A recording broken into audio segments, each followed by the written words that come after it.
Selamat datang di channel YouTube Mata 9 Raja Wali. Melihat yang tidak terlihat. 3 karakter Prabowo Subianto. Yang pertama, gembira. Dalam menjalani kehidupannya sekarang, Prabowo Subianto tampak selalu bergembira. Di balik sosoknya yang tegas dan berwibawa, tersimpan aura kegembiraan yang selalu terpancar dari wajahnya.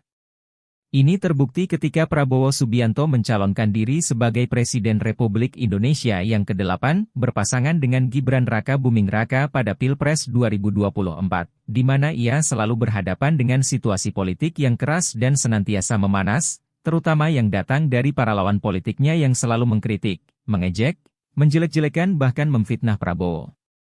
Dalam masa kampanye mereka, calon presiden nomor urut 2 ini selalu berjoget, sehingga gimik gemoi pun disematkan kepadanya. Dan Prabowo pun mengatakan bahwa aktivitas joget yang dilakukannya merupakan bentuk kegembiraan dalam membela rakyat. Yang kedua, berbelas kasih. Prabowo Subianto, yang juga adalah Menteri Pertahanan Indonesia saat ini, adalah orang yang penuh belas kasih. Hal itu dibuktikan dari perhatiannya terhadap orang yang ada di sekitarnya, mulai dari ajudan, tukang sapu, pengurus kuda dan siapa saja yang bekerja dengannya, ia sangat memperhatikan kesejahteraan para pegawainya.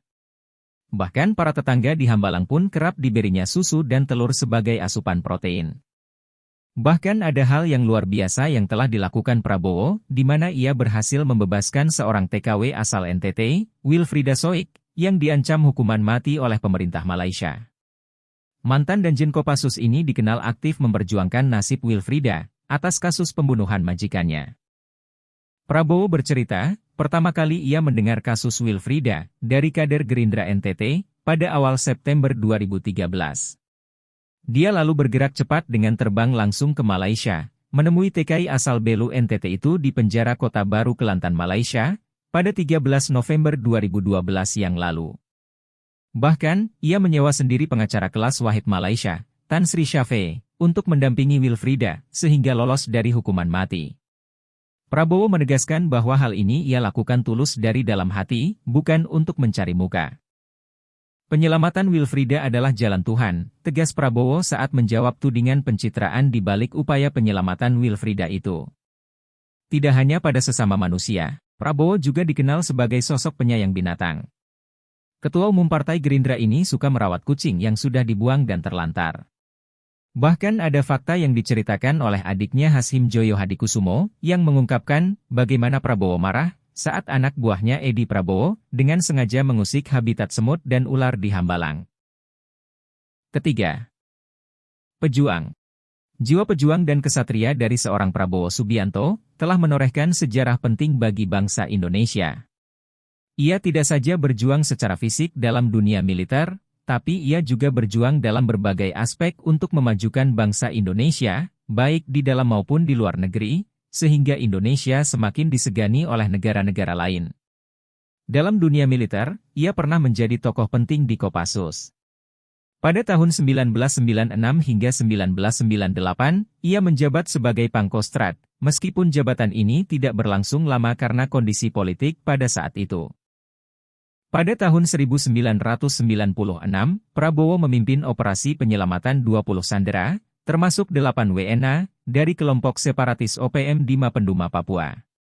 Dan pada tahun 1997, Prabowo berhasil mengukir prestasi dengan memimpin tim pendaki dari Indonesia, untuk menaklukkan Gunung Everest yang merupakan gunung tertinggi di dunia, sehingga mereka menjadi pendaki Muslim pertama yang mencapai puncak Everest.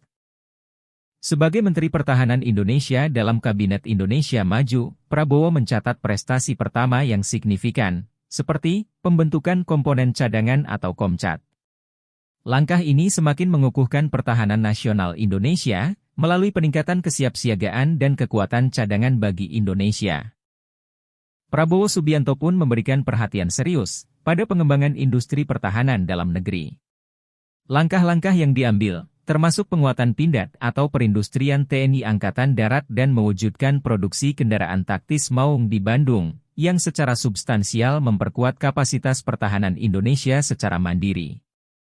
Prabowo juga berjuang untuk membangun fasilitas kesehatan dan pengelolaan air. Selain peningkatan dalam pendidikan, Prabowo juga memusatkan perhatiannya pada sektor kesehatan. Ia membangun 25 rumah sakit baru milik TNI, dan melakukan perbaikan substansial terhadap pusat rehabilitasi Kementerian Pertahanan, serta menjadikannya Rumah Sakit Jenderal Sudirman yang dilengkapi fasilitas lengkap. Selain itu, Prabowo berhasil membentuk Satuan Tugas Air, yang berhasil menemukan lebih dari 100 sumber air untuk mengatasi kekeringan di berbagai daerah. Sebagai Menhan, Prabowo berhasil mendapatkan alutsista terbaik bagi TNI Angkatan Udara dan TNI Angkatan Laut. Ini termasuk pengadaan pesawat tempur F-15X dan Rafale untuk TNI Angkatan Udara, serta kapal selam bagi TNI Angkatan Laut. Langkah ini semakin mengokohkan pertahanan Indonesia di mata dunia.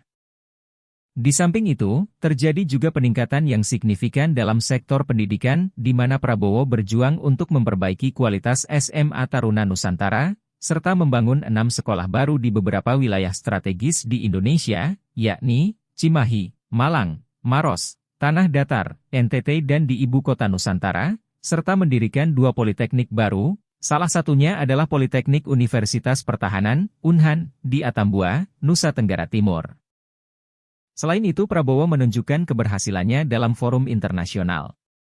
Prestasi terakhir yang tidak kalah penting adalah kemampuan Prabowo dalam tampil memukau di forum-forum internasional yang mengukuhkan reputasi Indonesia di dunia internasional. Kehadirannya di berbagai forum industri pertahanan dunia memberikan citra yang kuat bagi industri pertahanan dalam negeri.